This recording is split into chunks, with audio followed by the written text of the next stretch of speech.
ഹരേ കൃഷ്ണ. ഏവർക്കും സ്നേഹം നിറഞ്ഞ ശുഭദിനാശംസകൾ. ശ്രീമന്നാരായണീയം 79-ാം ദശകം അതിൽ 3-ാമത്തെ ശ്ലോകമാണ് നമുക്ക് ഇന്ന് നോക്കാനുള്ളത്. കഴിഞ്ഞ ദിവസം നമ്മൾ കണ്ടു, കൊട്ടാരത്തിന് പുറത്ത് ആബാലവൃദ്ധം ജനങ്ങളും ഭഗവാന്റെ വിവിധ സവിശേഷതകളെക്കുറിച്ച് പറയുന്നതും രുക്മിണി ദേവിക്ക് ഏറ്റവും യോഗ്യനായിട്ടുള്ള വരൻ എന്ന് പറയുന്നത് ഭഗവാൻ തന്നെയാണ്. അതിൽ ആർക്കും ഒരു സംശയവും ഉണ്ടായിരുന്നില്ല. എന്നാൽ രുക്മിണിയുടെ പ്രവർത്തികൾ, തൻ്റെ സഹോദരിയെ നീചനും ദുഷ്ടനുമായ ശിശുപാലന് വിവാഹം കഴിച്ചു കൊടുക്കാനുള്ള തീരുമാനം ജനങ്ങളെ വല്ലാതെ വേദനിപ്പിച്ചു. വളരെയധികം വേദനയോടുകൂടി അന്ന് രാത്രി അവർ കഴിച്ചുകൂട്ടി. ഇതുവരെയാണ് കഴിഞ്ഞ ശ്ലോകത്തിൽ നമ്മൾ മനസ്സിലാക്കിയത്. ഈ ശ്ലോകത്തിൽ വിവാഹ ദിവസം രുക്മിണി ദേവി സഖിമാരോടും അമ്മമാരോടും ബ്രാഹ്മണ പത്നിമാരോടുമൊപ്പം കാർത്യായനി ദേവിയെ തൊഴുകുന്നതിന്, തനിക്ക് ഭർത്താവായി ഭഗവാൻ തന്നെ വേണമെന്നുള്ള ആഗ്രഹത്തോടുകൂടി അമ്മയോട് അപേക്ഷിക്കുന്നതിനായി, വിവാഹം മംഗളകരമായി നടക്കണേ എന്ന പ്രാർത്ഥനയോടുകൂടി കൊട്ടാരത്തിൽ നിന്നും പോകുന്നതാണ്. നമുക്ക് ആ ഭാഗം ഭാഗവതത്തിലെ ചില വരികളിലൂടെ ആദ്യം മനസ്സിലാക്കാം. എന്നിട്ട് നമുക്ക് നാരായണീയത്തിലേക്ക് കടക്കാം. ഓം നമോ ഭഗവതേ വാസുദേവായ.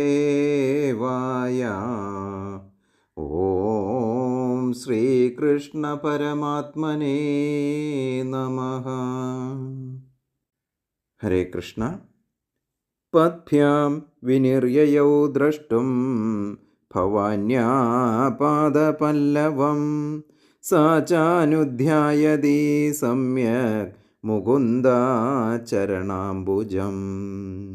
യദവാങ്മാതൃഭിഃ സാർദ്ധം സഖീഭിഃ പരിവാരിതാ ഗുപ്താ രാജഭടൈ ശൂരൈ സന്നദ്ധൈ ഉദ്യതായുധൈഃ മൃദംഗ ശംഖപണവാത്തൂര്യഭേര്യശ്ച ജഘ്നിരേ. എങ്ങനെയാ രുക്മിണി ദേവി കൊട്ടാരത്തിൽ നിന്നിറങ്ങിയത്? പദ്ഭ്യാം വിനിര്യയൗ. പദ്ഭ്യാം, കാൽനടയായി രുക്മിണി ദേവി കൊട്ടാരത്തിൽ നിന്നും ഇറങ്ങുകയാണ്. പല്ലക്കിലും തേരിലൊന്നും അല്ല പോയത്, കുതിരപ്പുറത്തുമല്ല. പതിയെ പതിയെ നമ്രമുഖിയായി പ്രാർത്ഥനയോടുകൂടി അത്യധികം സുന്ദരമായ വേഷത്തിൽ രുക്മിണി ദേവി പുറത്തേക്ക് വരികയാണ്. എന്തിനാ വരുന്നത്? ദ്രഷ്ടും ഭവാന്യാ പാദപല്ലവം. ഭവാനി ദേവിയുടെ, പാർവതി ദേവിയുടെ പാദപല്ലവത്തിൽ, ആ ചരണാംബുജങ്ങളിൽ നമസ്കരിക്കുന്നതിനായി ദേവി പുറത്തേക്ക് വരികയാണ്. എന്നാൽ മനസ്സിലുള്ളതെന്താ? സചാനുധ്യായതി സമ്യക് മുകുന്ദ ചരണാംബുജം. ശ്രീകൃഷ്ണ പാദപത്മത്തെ ധ്യാനിച്ചുകൊണ്ടാണ് ദേവി അവിടെ നിന്നും പുറത്തേക്ക് ഇറങ്ങിയത്. കാര്യം പോകുന്നത് പാർവതി ദേവിയുടെ ക്ഷേത്രത്തിലേക്കാണ് എങ്കിലും മനസ്സ് മുഴുവനും ഭഗവാന്റെ ചരണാംബുജങ്ങളിൽ അർപ്പിച്ചുകൊണ്ടാണ് ദേവി പുറത്തേക്ക് വന്നത്. എന്നിട്ട് എങ്ങനെയാണ് ക്ഷേത്രത്തിലേക്ക് പോകുന്നത്? യഥാവാ, വളരെ മൗനമായി, യാതൊന്നും ആരോടും സംസാരിക്കാതെ. നമ്മളൊക്കെ എങ്ങനെയാണ് പോവുക? നമ്മളെ എത്ര പേരോട് സംസാരിക്കാൻ സാധിക്കുന്നു? വീട്ടിൽ നിന്നൊന്നും പുറത്തിറങ്ങിയതല്ലേ എന്ന് കരുതിക്കൊണ്ട് ആ അമ്പലത്തിൽ പ്രദക്ഷിണം വയ്ക്കുകയാണെങ്കിൽ പോലും സംസാരിച്ചുകൊണ്ടേയിരിക്കും. നമ്മുടെ മനസ്സൊന്നും എവിടെ നിൽക്കാറില്ല അല്ലേ? ഇവിടെ രുക്മിണി ദേവിയുടെ ചിന്തകൾ മുഴുവനും ഭഗവാന്റെ പാദാംബുജങ്ങളിൽ അർപ്പിച്ചുകൊണ്ട് ആരോടും സംസാരിക്കാതെ നടന്നു പോവുകയാണ്. ആരൊക്കെ കൂടെ ഉള്ളത്? മാതൃഭിഹി, അമ്മമാർ കൂടെയുണ്ട്. പിന്നെ ആരാ? സാർത്ഥം സഖീഭിഹി, സഖികൾ, തോഴിമാരാൽ അകമ്പടി സേവിച്ചുകൊണ്ട് തോഴിമാരും പുറകെ ഉണ്ട്.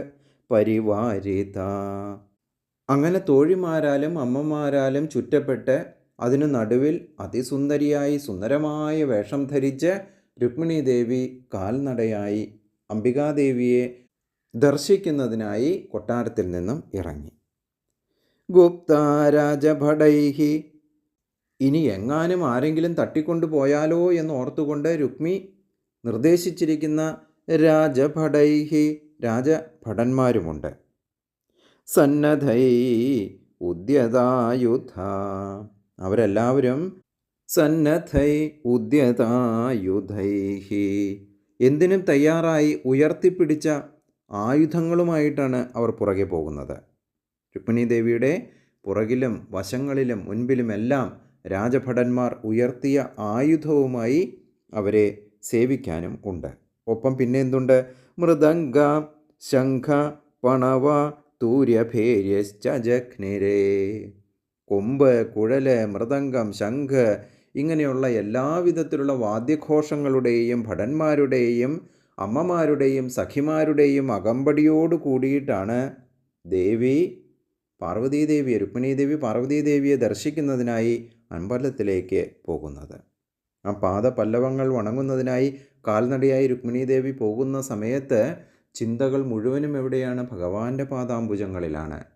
ഭഗവാനെ ഏതു സമയവും അങ്ങ് എൻ്റെ അടുത്ത് വന്ന് എൻ്റെ മനസ്സിലെ ആഗ്രഹം പോലെ എന്നെ ഇവിടെ നിന്നും രക്ഷിക്കണമേ എന്നുള്ള പാതാരവിന്ദങ്ങളിൽ മുഴുകിയിട്ടുള്ള പ്രാർത്ഥനകളോട് കൂടിയാണ് രുക്മിണീദേവി അംബികാദേവിയുടെ ക്ഷേത്രത്തിലേക്ക് പോകുന്നത്.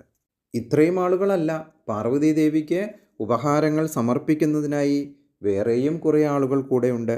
നാനോപഹാരബലിഭി വാരമുഖ്യ സഹസ്രശ സ്രഗന്ധവസ്ത്രാഭരണൈ ദ്വിജപത്ന്യാ സ്വലംകൃത ഗായന്ത്യശ്ച സ്തുവന്തശ്ച ഗായകാ വാദ്യവാദകാ പരിവാര്യാവധൂം ജഗ്മോ സൂതമാഗതവന്ദിന.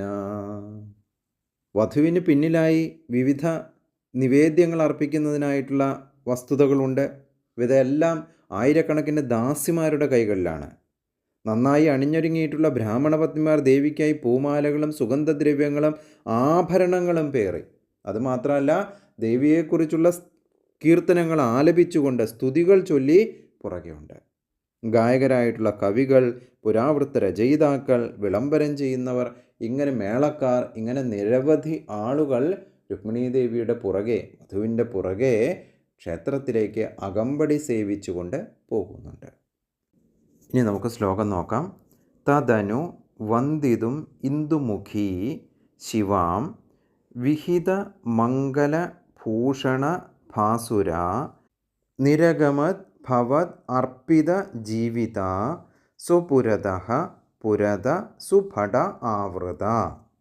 തദനു വന്ദിതുമിന്ദുമുഖീ ശിവാം വിഹിത മംഗലഭൂഷണ ഭാസുര നിരഗമത് ഭവദർപ്പിത ജീവിത സുപുരത പുരത സുഭടാവൃത.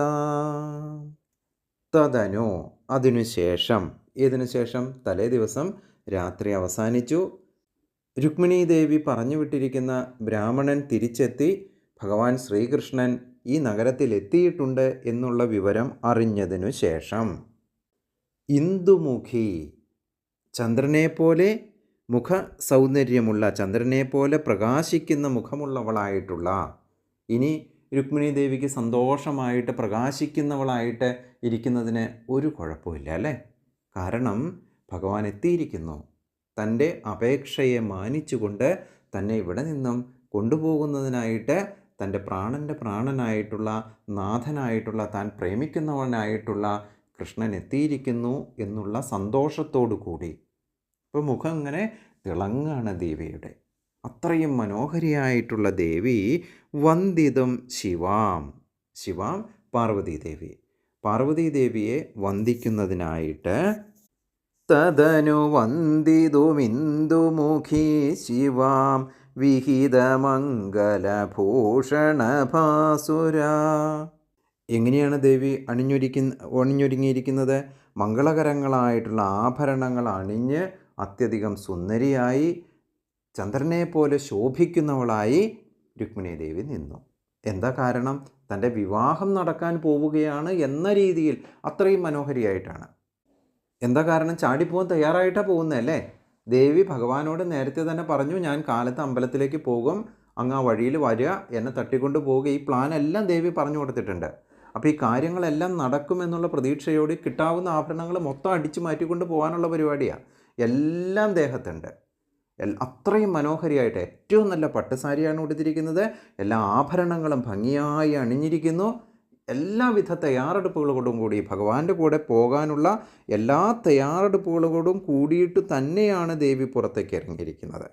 ഭവതർപ്പിത ജീവിത, ഭട്ടതിരിപ്പാട് പറയുകയാണ്, ഭഗവാനെ അങ്ങയിൽ സമർപ്പിക്കപ്പെട്ടിട്ടുള്ള ജീവിതത്തോടു കൂടിയവളായിട്ടുള്ള ചന്ദ്രമുഖിയായ ഏറ്റവും സുന്ദരമായ വേഷത്തിൽ അണിഞ്ഞൊരുങ്ങിയിട്ടുള്ള ദേവി നിരഗമത് സുപുരത, സ്വന്തം കൊട്ടാരത്തിൽ നിന്ന് പുറത്തേക്ക് കാർത്യായനി ദേവിയെ വന്ദിക്കുന്നതിനായി ഇറങ്ങി. ഭഗവാൻ ശ്രീകൃഷ്ണൻ അവിടെ വന്നിരിക്കുന്ന വിവരം രുക്മിണി ദേവിക്ക് ഒപ്പം തന്നെ വേറെ ആർക്കറിയാം? രുക്മിണിക്കറിയാം, അവിടെയുള്ള രാജാക്കന്മാർക്കറിയാം, ശിശുപാലനറിയാം, ജരാസന്ധനറിയാം. ഇങ്ങനെയൊക്കെ അറിഞ്ഞിരിക്കുമ്പോൾ സ്വാഭാവികമായിട്ടും അവരുടെ ഉള്ളിലും ചില ചിന്തകൾ വരും അല്ലേ? ഈ കൃഷ്ണൻ അത്ര വെടിപ്പൊന്നും അല്ല, ഇയാൾ എന്തെങ്കിലും പണി ഒപ്പിച്ചാലോ എന്ന് കരുതിക്കൊണ്ട് തന്നെ ഈ രുക്മിണി ദേവിയുടെ പുറകെ പോകുന്നതിനായിട്ട് രുക്മിണി ദേവി ഭടന്മാരാൽ ആവൃതപ്പെട്ടുകൊണ്ടാണ്, ചുറ്റും ഭടന്മാരോട് കൂടിയിട്ടാണ് ദേവിയെ കൊട്ടാരത്തിൽ നിന്നും അമ്പലത്തിലേക്ക് അയക്കുന്നത്.